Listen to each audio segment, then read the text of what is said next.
قاعده 114 هم چی است که ثمرات ایمان به آخرت بفهمیم. مثلا کسانی که ایمان به روز آخرت دارن چی منفعت دارن؟ اول منفعتش چی است که علاقمندی به طاعات است. انسان وقت اطاعت درست میکنه که به روز آخرت ایمان داشته باشه. شیطان میخواد که ایمان به آخرت ضعیف بسازه. وقتی که ایمان به آخرت ضعیف شد، باز اطاعت الله و رسولش از پیش انسان میمانه.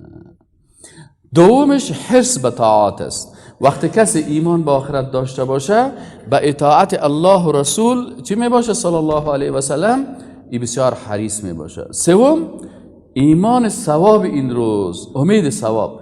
وقتی که انسان آخرت ایمان داشت، میخواد که ثواب آخرت کسب بکنه.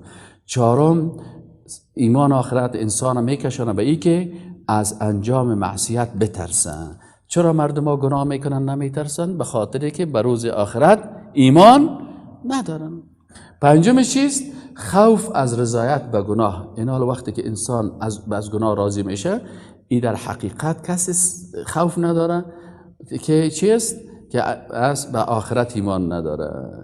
دیگه ایمان داشتن به آخرت خوف در دل انسان از عذاب آخرت ایجاد میکند، صبر به مصیبت ها و مشکلات ایجاد میکنند، طلب اجر اخروی و همیشه ارتباط قلبی با الله میباشد.